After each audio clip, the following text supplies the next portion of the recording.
Salve navegantes, sejam muito bem-vindos a mais um vídeo do canal e hoje eu falo um pouco sobre as minhas leituras concluídas no mês de setembro.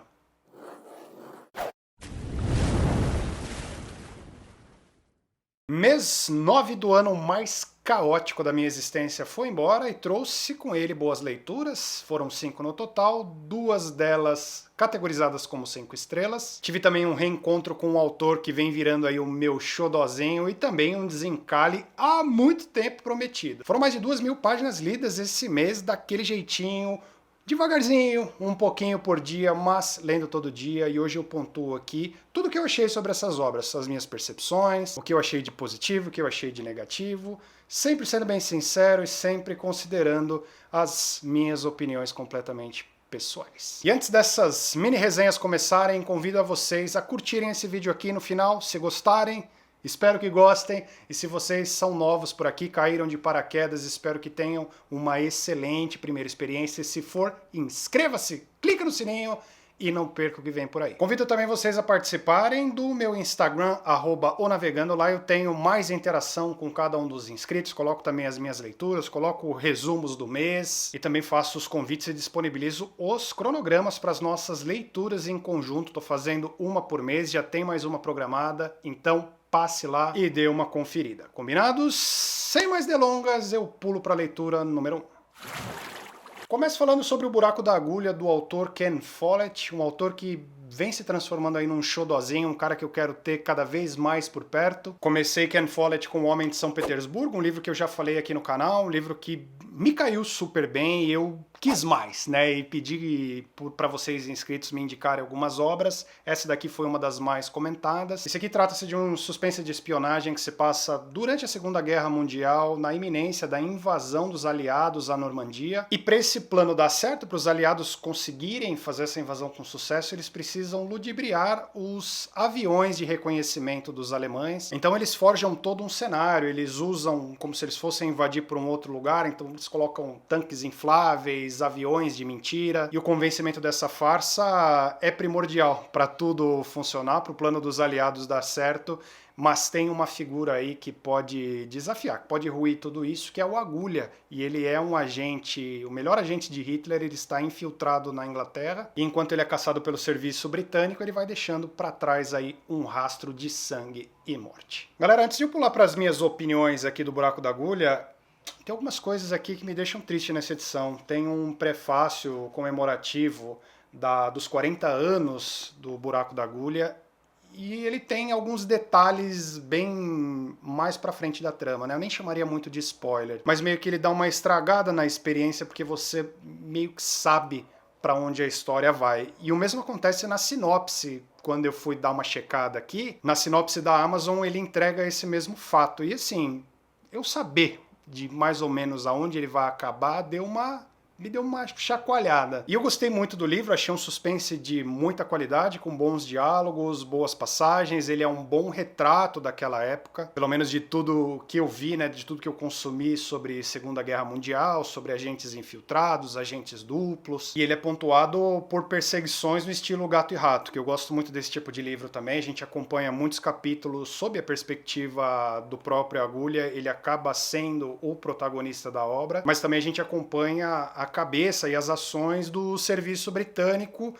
e nesse ponto aqui eu tenho uma ressalva que eu achei que falta tridimensionalidade para os mocinhos. Para o Agulha funcionar bem, para ele ser bem sucedido em tudo que ele faz, depende muito do enfraquecimento dos mocinhos, né? Então eles tomam algumas decisões atrasadas, algumas decisões contestáveis. Já consumi bastante coisa também nesse estilo, né? De você reduz um pouco a capacidade de um certo grupo para o outro se destacar. E podia ser o contrário, você podia ter dois grupos completamente inteligentes, mas aqui o Agulha, ele dá de 10 em todo mundo que está caçando. E sobre esse ponto que eu falei de 3 dimensões também, como o Agulha é o mais bem desenvolvido, você conhece um pouco do passado dele, ele acaba meio que roubando a cena, então você acaba tendo mais contato com o nazista. O autor foi muito bem sucedido num ponto também, eu queria pôr na mesa também que esse é o seu livro de estreia, então foi super competente, o fato dele trocar muito bem de pontos de vista, no momento certo, deixando aqueles ganchos de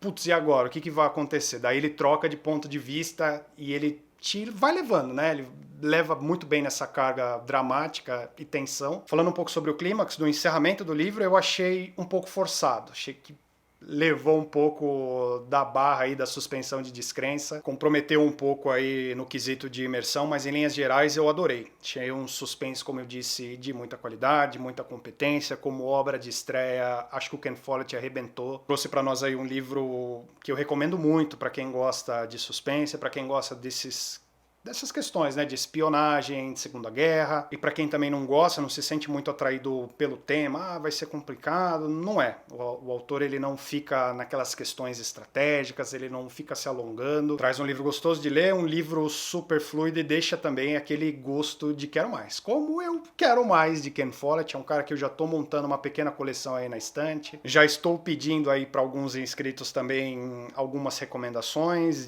do que eu posso ler agora, e eu sei que vai vir aí Pilares da Terra, Trilogia do Século. Por mais que eu tenha certeza que esses livros não vão me decepcionar, eu não estou muito preparado para abrir uma saga nova ou para encarar um calhamaço. Então peço para vocês, inscritos e visitantes, deixem algumas dicas aí de Ken Follett, mais ou menos nessa mesma estrutura, nessa mesma quantidade de páginas, o que eu devo ler como próximo do autor.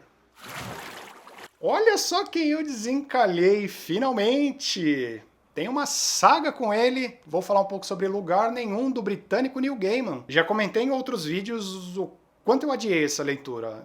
Programava, não lia, chegava um momento, pegava na mão, perdia a vontade. E não é por não gostar do Neil Gaiman, muito pelo contrário, eu virei fã, confesso, do autor a partir do momento que eu concluí a saga Sandman, segue aí forte como uma das melhores coisas que eu já consumi em quadrinhos em toda a minha vida, e eu me apaixonei pelo que ele escreve, né, que é fantasia contemporânea, e acabei saindo de Sandman e fui consumindo aos poucos as suas obras literárias, e essa daqui é uma das poucas que me restam traduzidas do autor aqui no Brasil. O fato curioso sobre Lugar Nenhum é que ela foi idealizada inicialmente como uma série, acabou indo pro ar pela emissora BBC em 1996, e o Neil Gaiman fez parte dessa produção. Ele era o produtor, ele também era o roteirista, e é muito engraçado, ele comenta um pouco no prefácio que tudo que os showrunners decidiam tirar da série, ele pensava, né, e ele até falava, tudo bem, você pode tirar que eu vou pôr no livro. Então ele já tinha a ideia de escrever Lugar Nenhum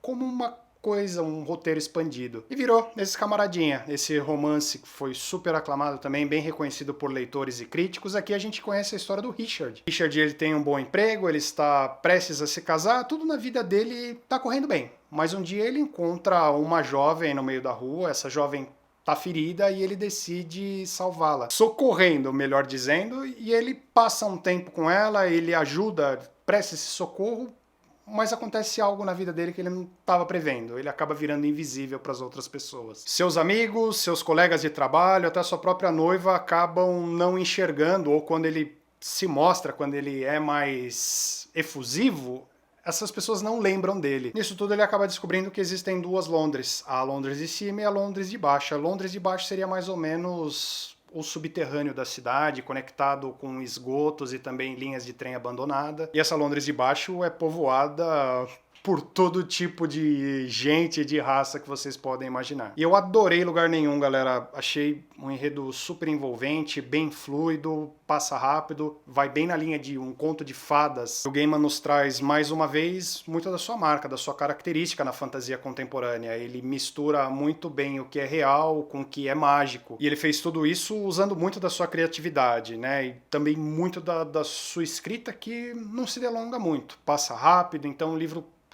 que eu devorei. E ele criou esse universo também que é muito fácil de ser expandido, então não é difícil imaginar que podemos encontrar aí num futuro mais coisas se passando aqui dentro. Tanto que nessa própria edição ela vem com um conto extra se passando no universo, então já mostrou com que facilidade ele consegue embarcar nisso tudo novamente. E também uma outra marca do Neil Gaiman, para quem não conhece muito seu estilo de escrita, não é um cara que se aprofunda muito em background, em passado, é um cara que vai muito direto ao ponto. Então vocês não vão encontrar por aqui personagens complexos, uma trama super complexa também, é tudo muito linear. Ele traz também na narrativa aquela sua dose de sarcasmo, de sátira.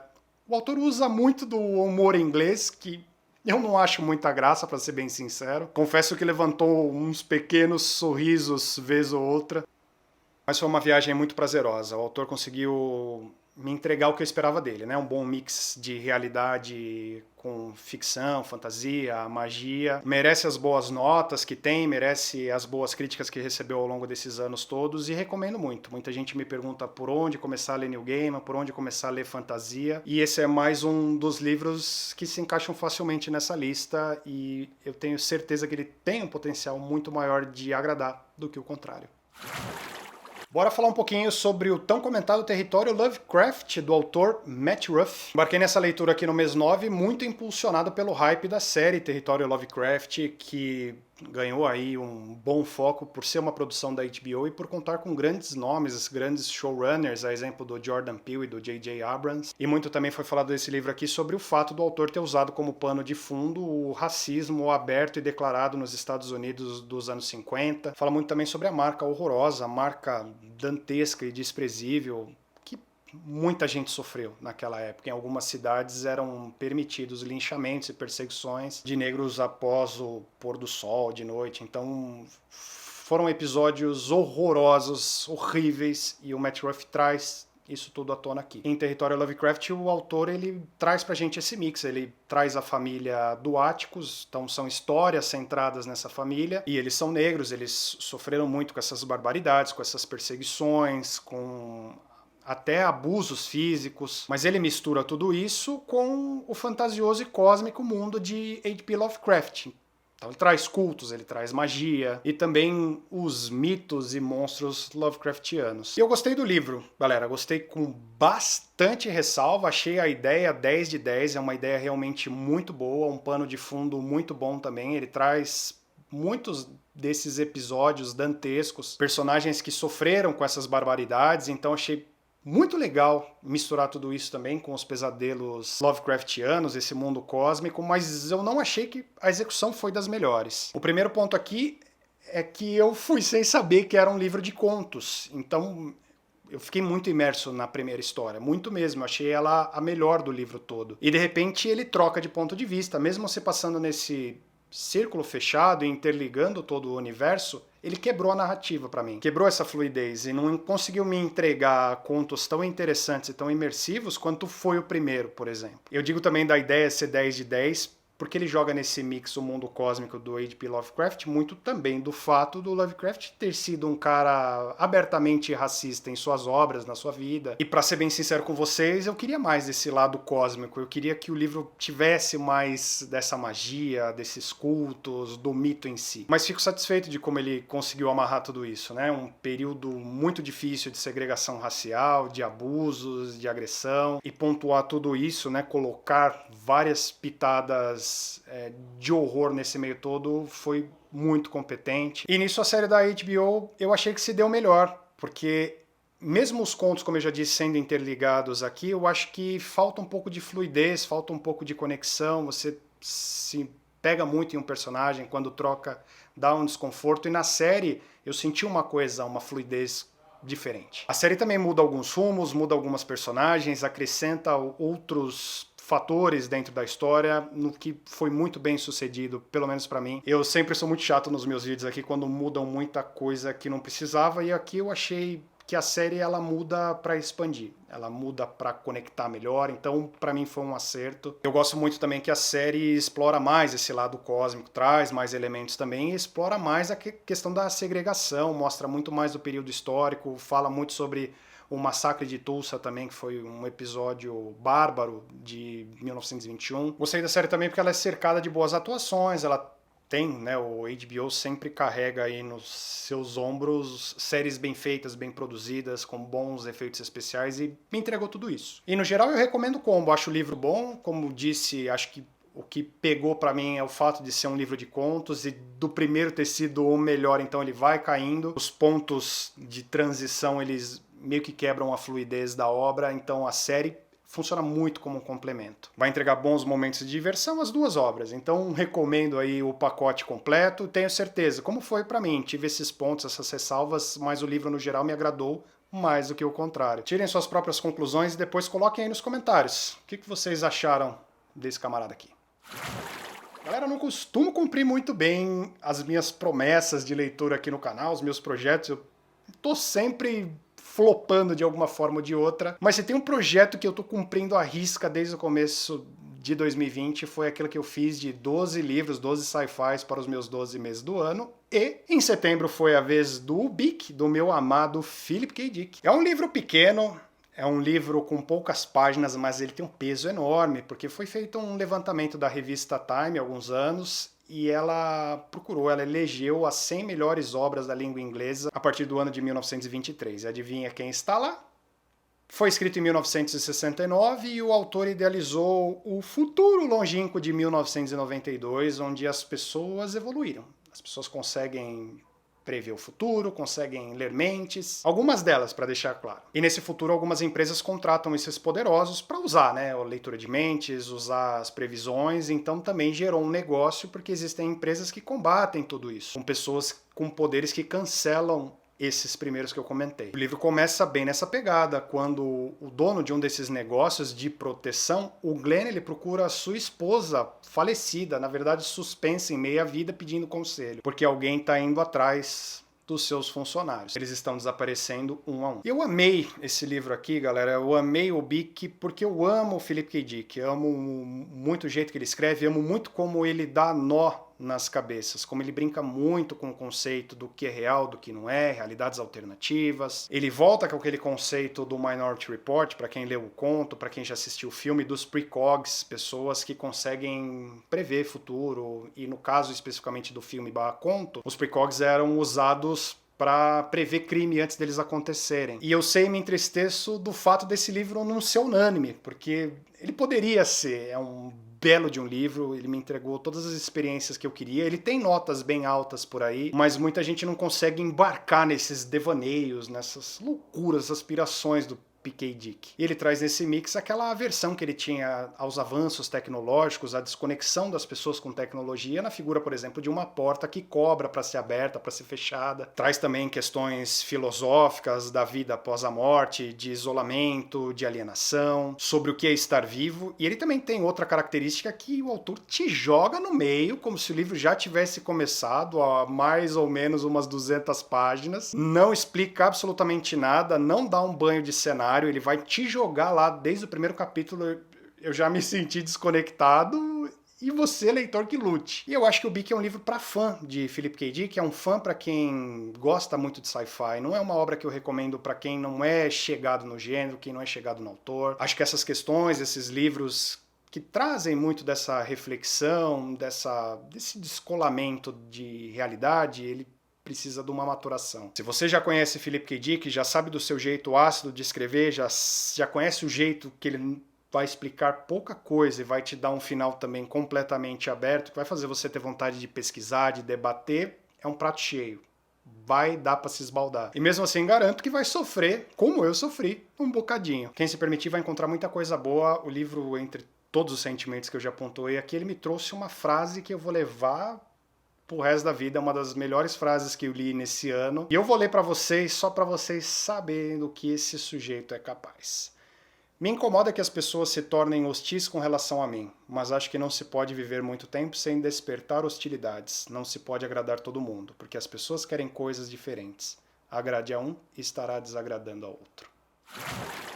Vou fechar esse vídeo aqui com uma barra lá em cima, vou falar sobre um quadrinho espetacular, vou falar sobre Grama, da sul-coreana Kyung-Suk Gendry Kim. Grama é, sem dúvidas, o melhor entre os poucos quadrinhos que eu li no ano de 2020, ganhou vários prêmios, foi reconhecido em 2019 nas listas dos melhores do The New York Times e também do The Guardian. Esses veículos reconheceram Grama como os melhores quadrinhos que tinha por aí. E a sul-coreana arrebatou vários prêmios e em 2020 está concorrendo a 3 prêmios Eisner. E o prêmio Eisner é um dos mais reconhecidos também desse cenário de HQs. Está sendo indicada como melhor artista, melhor material baseado em fatos reais e também como melhor edição americana de um conteúdo asiático. E aqui a gente acompanha a história real da Oh Sun-lee. Oh Sun-lee também coreana, sofreu muito com a guerra, a Segunda Guerra Mundial, guerra sino-japonesa, foi vendida pela sua família ainda criança, se não me engano, com mais ou menos 15 anos e acabou se transformando em escrava sexual em períodos de guerra. Essas que eram chamadas de um nome horrendo, horroroso, grotesco, também podem chamar de qualquer coisa ruim que vocês consigam imaginar, eram conhecidas como casas de conforto. E essas casas de conforto eram espalhadas na China, na Coreia, durante as invasões dos japoneses, tanto na Guerra Sino-Japonesa, como eu comentei, quanto na Segunda Guerra Mundial. E o exército ia para esses lugares onde essas meninas eram mantidas como escravas e cometiam todos os atos desprezíveis e deploráveis que vocês podem imaginar. E Grama é uma HQ triste, é uma HQ poderosíssima. Vejo pessoas criticando os traços, por exemplo, e não tem nada de simples aqui nessas pinceladas, porque a autora consegue gritar o sentimento. Ela traz algumas pinceladas e alguns cortes dessas cenas, desses abusos, dessas atrocidades, como uma sombra, como um vento passando, e realmente merece todos os créditos que vem recebendo, merece os elogios, merece os prêmios. Eu me emocionei muito, fiquei muito triste, fiquei muito baqueado. Não é uma leitura fácil, é uma leitura crua, nua, dura. Me trouxe muito do sentimento que eu tive lendo Maus também, que não é aquela leitura que vai passar o seu tempo, é aquela leitura que vai te trazer uma verdade, que é chocante, que é bruta. E eu me emocionei, choro mesmo, galera. É muito triste, porque tem uma entrevista também, fui consumir alguns materiais da Oksun Lee, que continua viva, vou falar um pouco mais sobre isso, mas ela acaba em uma das entrevistas declarando que desde que ela saiu da barriga da mãe dela, ela nunca foi feliz, ela nunca viveu momentos de felicidade. Então é uma obra que não vai aliviar, não é uma obra de superação, de final feliz, de ela passou por tudo isso, mas deu tudo certo, acabou tudo bem. Muito pelo contrário, essa história não tem como acabar bem. Esse período manchado, esse período grotesco, como já repeti várias vezes, não tem como ser superado. Até hoje, com mais de 90 anos, Oksun Lee pede pelo reconhecimento do governo japonês, pelo pedido de perdão formalizado e oficial que nunca teve, e também luta por indenizações, por reparações para as pessoas que sofreram com tudo isso, como ela sofreu. Grama é uma HQ singular, é uma HQ ímpar, eu recomendo para todo mundo. Eu não canso de exaltar aqui o trabalho que foi feito pela editora Pipoca e Nanquim. Vocês estão conseguindo ver aí na edição. Os traços, como eu disse, são em PB, são simples, mas trazem aquela carga sentimental, dramática. O livro é em capa dura, vem com esse jacket. Quadrinho de muito respeito. Tenho uma honra muito grande de recomendar essa obra, de ter um canal para poder recomendar, que as pessoas conheçam. Muitos inscritos, quando eu comentei de Grama a primeira vez, falaram sobre o livro Herdeiras do Mar, que eu ainda não li. Então, se você não é muito chegado em HQ, mas quer conhecer mais sobre essa história, se encontrar esse HQ aqui em promoção por um preço bacana, eu sei que geralmente não é, as HQs são bem mais caras, né, do que um livro, peguem. Isso aqui é uma obra de arte. Quero terminar de falar de Grama com uma frase que me tocou muito, muito especial. Mesmo derrubada pelo vento e pisoteada por muitos, a grama sempre se reergue.